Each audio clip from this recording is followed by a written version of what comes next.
and the Masters of the Universe. Who's that? Just an old friend. How's it going today, everybody? We are doing another Masterverse unboxing.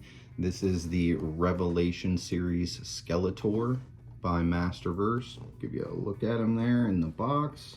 We're going to pull him out of the box here in just a second, but I do want to show you the awesome artwork all over the back. I'll go ahead and take this right here and just stick it up on the middle of the screen or somewhere where you can read it better if you would like. And there's the artwork from the side of the box. Yeah, let's go ahead and get him pulled out of here. All right, so here he is out of the box. This is the other one that I really like the color of, the shade of his skin. He's pretty similar to Skelegod, who we looked at in the last video, but he's definitely a lighter color. A lot of people don't like the head sculpt. Let me go ahead and bring him in here so you can see. A lot of people don't like the head sculpt on this one. I have a feeling a lot of that might be to do with the color, because we're used to seeing the yellow Skeletor face. But this right here is actually almost dead on to what's in the Netflix show, which is what this Skeletor is based off of. As you can see, he's holding his Havoc staff here.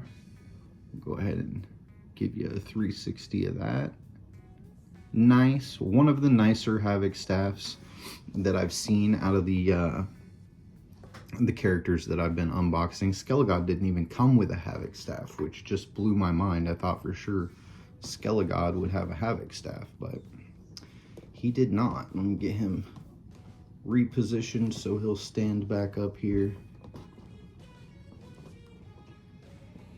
My box is not exactly level. He's just having a little trouble. I can't tell you one thing. Skelegod stood way easier than this guy is. I got a feeling it's just because the box that I'm trying to pose him on here. But there he is. As far as what you can do and what you can change about him, he articulates the same as all the other Masterverse characters. I guess I'll go ahead and show you that just in case you haven't seen it. So we'll take his Havoc staff out of his hand. As far as his hands go, they do turn 360 degrees. You can pull them out, and he did come with two other hands, so this is an open hand in case he wants to slap somebody upside the head. And then this is just a fist right here, but we can take this fist off and replace it with the pointer finger, which is also a grippy hand. He's got double jointed elbows, which are stiff. These characters are always very stiff when you very first get them. I'm gonna go ahead. His head pulls off, so you can, if you don't like this head, you can actually just swap it with one of your other characters. Then this little piece will come off, which is just holding the cape on. And then you can pop the head back on if you want.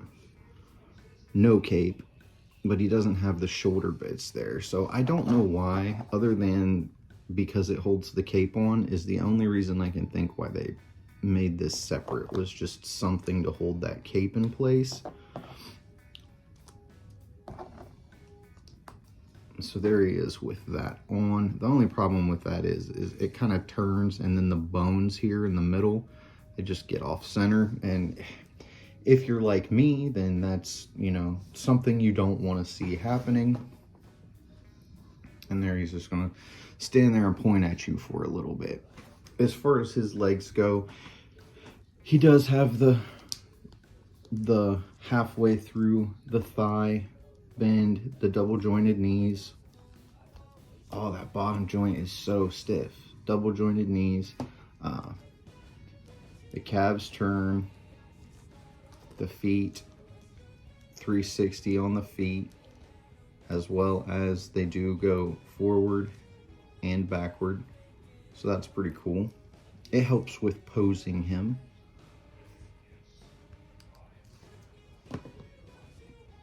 Let's see if we can get him to stand back up here. I need to get a more sturdy box. I just used the box that he came in to put him up there. So there's Skeletor. And Skeletor is one of my favorite characters just all around. I love the blue and purple together. The classic face that normally comes with Skeletor. The only other accessory you get in the box, you don't get a sword with this one. You get this little ringy thing here. I'm not exactly sure what this is, but I did see it in one of the cartoons. So it is from the show. I just can't remember what it's called. But there he is, Skeletor, one of my favorites. All around, I actually have the most figures of Skeletor. He's the one that I kind of just keep getting over and over again. What's your favorite Skeletor? Masterverse Classics, like out of all of them, what is your favorite? And then specifically the Masterverse line, because I know there's a lot of people that are going to be stuck on that Classics or just the very original Skeletor. And I understand that, but I also understand what they're trying to do here. Give us a more usable, more posable toy, more points of articulation, but still keep that classic feel in a way as far as the looks go. That's one thing about the Masterverse line. They do bring out different ones. So eventually they'll probably bring one out that you like. The next Skeletor that I'm going to unbox, I'll probably do a couple other characters before I do him, so we aren't just banging out Skeletor videos over and over again. But he's probably my favorite, and I'm not going to tell you which one that is, but if you've seen my other videos, you'll know which one of the Masterverse Skeletors I've yet to review, so at this point in time. But there he is, Skeletor, my favorite, and I think he's a win. I don't mind the face. I think he's a win. I like that they stuck with the 3 toes, and they painted his toenails. They painted his fingernails. Little details like that. I appreciate those little details. Just the simple fact of painting his toenails and fingernails so it's not just all blue. It's just a little bit extra, but it goes a long way for me. Thanks for watching the video. If you guys don't mind, hit that thumbs up button, give me a like, roll on over and tap the subscribe button, and turn the notifications on. That way you will stay hip to when all my videos are coming out. Everybody have a blessed day. Don't forget to tell someone you love them, and I'll see you next time.